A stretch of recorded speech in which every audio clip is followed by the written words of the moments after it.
Angular SHM के कुछ cases देखते हैं, है ना। सिंपल पेंडुलम से शुरू करेंगे। अपन ने जनरल पेंडुलम के केस में टाइम पीरियड निकाला था। टाइम पीरियड क्या निकाला था हमने? 2 pi under root I upon M G L, और ये एल जो है वो हिंज से सेंटर ऑफ मास का डिस्टेंस, ठीक है। अच्छा, ये अपन ने निकाली थी वो तो जनरल केस के लिए निकाली थी, ठीक है। तो ये तो होल्ड करेगी सभी तरह के एंगुलर एसएचएम के लिए, है ना, सभी टाइप के पेंडुलम के लिए होल्ड करेगी, क्योंकि इसके डेरिवेशन तक के जितना लॉजिक है वो सब कॉमन है। तो अलग अलग पेंडुलम में हम दोबारा से फिर इसको डिराइव नहीं करेंगे, यहाँ तक तो कॉमन ही है। और उसके बाद में डिपेंडिंग ऑन की पेंडुलम का मोमेंट ऑफ इनर्शिया क्या है और, है ना, बाकी कैरेक्टरिस्टिक क्या है, उसका टाइम पीरियड वेरी करेगा, ठीक।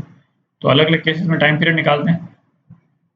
अच्छा, ये जैसे सिंपल पेंडुलम हमने ले लिया और इस बॉडी का मास जो है वो m है और स्ट्रिंग की लेंथ जो है वो l है, ठीक है। तो इसका टाइम पीरियड क्या हो गया?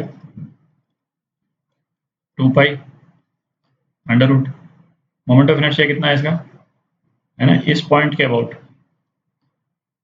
इस पॉइंट के अबाउट मोमेंट ऑफ इनर्शिया हो गया इसका m l स्क्वायर, ठीक है। और नीचे हो गया m g l, ठीक। सेंटर ऑफ मास इसका कहाँ पे है? यहाँ पे है, ठीक है। तो डिस्टेंस हिंज से सेंटर ऑफ मास का, ठीक है। इसको यहाँ पे मैं एक जगह लिख देता हूँ, ये ध्यान रखना चाहिए। Distance of centre of mass from hinge, ठीक है, जिसके अबाउट रोटेट कर रही है बॉडी। तो टाइम पीरियड कितना आ गया सिंपल पेंडुलम का? 2 pi under root L by G, ठीक है। अच्छा, इसमें एक चीज हम बोलते हैं कि ये जी जो है ना वो जी इफेक्टिव है, ये इंपॉर्टेंट रिलेशन है सिंपल पेंडुलम के केस के लिए, है ना, इसको ध्यान रखें। अच्छा, जी इफेक्टिव का मतलब क्या निकला? जी इफेक्टिव का ये मतलब निकला कि जब भी पेंडुलम इक्विलिब्रियम में है, तो इस केस में जैसे सिंपल पेंडुलम के केस में ये पेंडुलम इक्विलिब्रियम यहाँ पे होगा, ठीक है।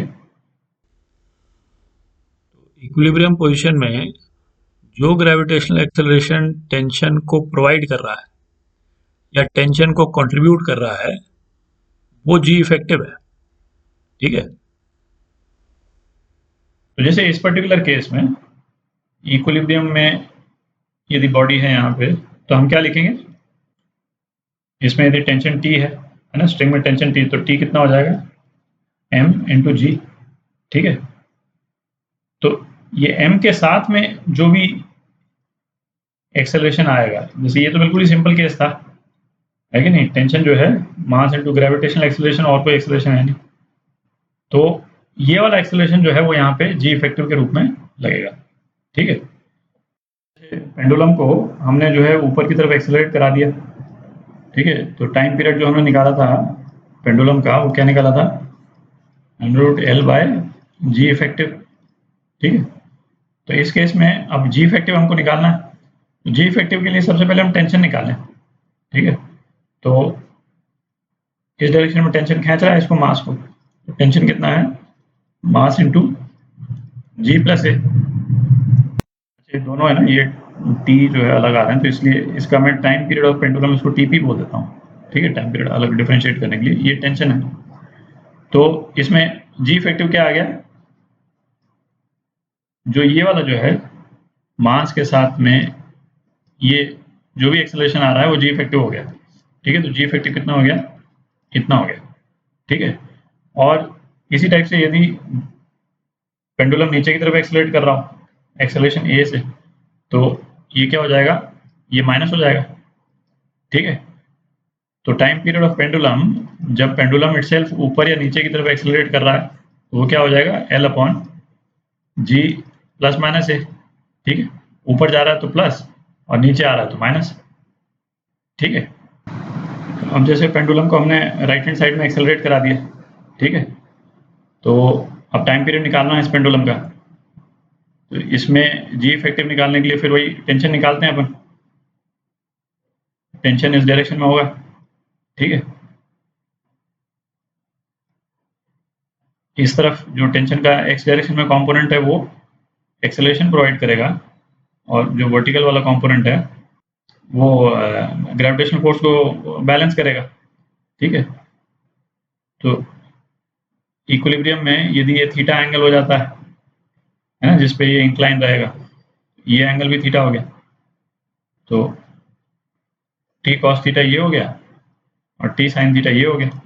ठीक है, तो टी साइन थीटा जो है वो तो हॉरिजॉन्टल एक्सेलरेशन प्रोवाइड करेगा बॉडी को एम ए, है कि नहीं, और टी कॉस थीटा जो है वो ग्रेविटेशनल फोर्स को बैलेंस करेगा। ठीक है, तो स्क्वायर करके ऐड कर देते हैं, तो टी स्क्वायर क्या हो गया, एम स्क्वायर ए स्क्वायर प्लस एम स्क्वायर जी स्क्वायर। तो टेंशन क्या हो गया, एम अंडर रूट ए स्क्वायर प्लस जी स्क्वायर। ठीक है, तो जी इफेक्टिव क्या हो गया, ये हो गया जी इफेक्टिव।